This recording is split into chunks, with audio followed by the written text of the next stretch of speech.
আপনারা জানেন যে আমি যখন এসেছি আরও প্রায় 8 মাস 9 মাস আগে, তো দেখে যেটা আমি বুঝেছি যে ওই শেরেবাংলা মেডিকেল কলেজটা আসলে অন্য যে কোনো মেডিকেল কলেজ হসপিটালের চেয়ে তো অনেক পিছিয়ে আছে। তো আমি এসেছি তো আপনার ডিসেম্বরের ওই সময়, যার ফলে খুব বেশি আমি প্ল্যান করতে পারি নাই, কারণ বাই দ্যাট টাইম বাজেটের সব ফাইনাল হয়ে গেছে। তারপরেও আমি যেগুলো আমার পক্ষে চেষ্টা করেছি। মাঝখানে একটু গ্যাপ ছিল, মাঝখানে বেশ কিছুদিন ছিলাম না, আর তারপর আসার পরে আমি আমি আমি কিন্তু অনেক দ্রুত কাজ শুরু করেছি, এবং যার জন্য অনেকের হয়তো ক্ষতি হচ্ছে।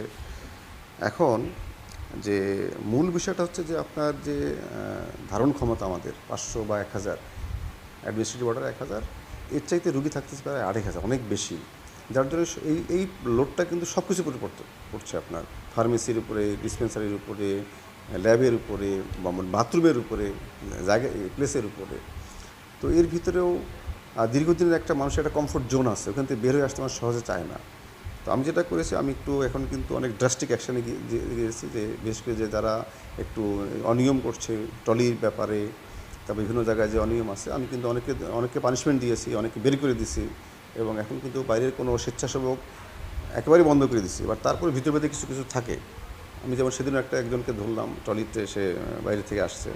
এগুলো চলমান থাকবে, এগুলো মাঝে মাঝে আসবে, আবার ধরতে হবে। এই যে কন্টিনিউয়াস করলে একটা সময় তারা অন্য অন্য একটা ব্যবস্থা, মানে অন্য পেশায় চলে যাবে তারা, তখন এই ঝামেলাগুলো থাকবে না।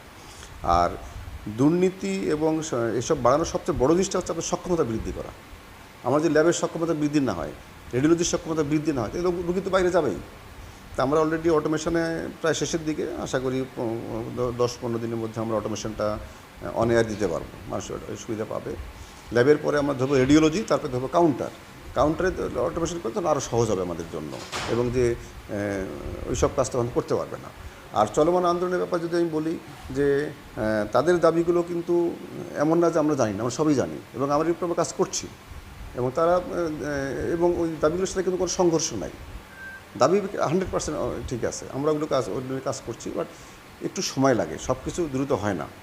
বিশেষ করে মেডিকেল ম্যানেজমেন্টের ক্ষেত্রে এখানে স্থাপনা আছে, ম্যান পাওয়ার আছে, ইকুইপমেন্ট আছে। যেমন যন্ত্রপাতি কিনতে 6 থেকে 9 মাস সময় লেগে যায়, এটা ফরেন কারেন্সি হয়।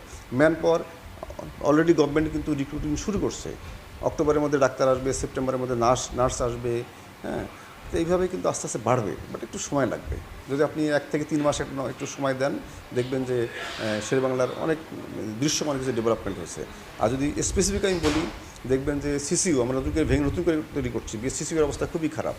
আইসিইউটা হবে ওই নতুন বিল্ডিংয়ে 6 তলায়, প্রায় এইটা আমার ডিসেম্বর আগে আমি হাতে পাবো না, আর তারপর আমাকে ওখানে সিসিইউ শিফট করতে হবে, এবং এটা হবে 50 বেড, এখন আছে 10 বেডের সিসিইউ। ল্যাব রিনোভেশন হচ্ছে, আমরা এমআরআই, তারপরে ক্যাথ ল্যাব, সিআর, এগুলো আমরা এই বছরই পাবো, এটা প্রকিউরমেন্টের প্রসেসে আছে। ওই বছর নতুন বিল্ডিং হচ্ছে একটা রেডিওলজি বিল্ডিং, ওখানে সবগুলো রেডিওলজি, সব আল্ট্রাসাউন্ড থেকে আরম্ভ এভরিথিং একদম সুন্দর একটা জায়গায় থাকবে, এটা অনেক সুন্দর হবে। সামনে বিল্ডিং 14 তলা 15 তলা হয়ে গেছে, তো এই একটু সময় লাগবে, বাট বাকি যেগুলো সেগুলো কিন্তু আমরা কন্টিনিউয়াস করতেছি, এবং একটা খবর দেখবে 1 থেকে 3 মাসের মধ্যে আপনারা পার্থক্যটা বুঝতে পারবেন। এবং সবচেয়ে বড় জিনিসটা হচ্ছে আমাদের হায়ার অথরিটি, মন্ত্রণালয়, ডিজিএল, তারা অত্যন্ত পজিটিভ।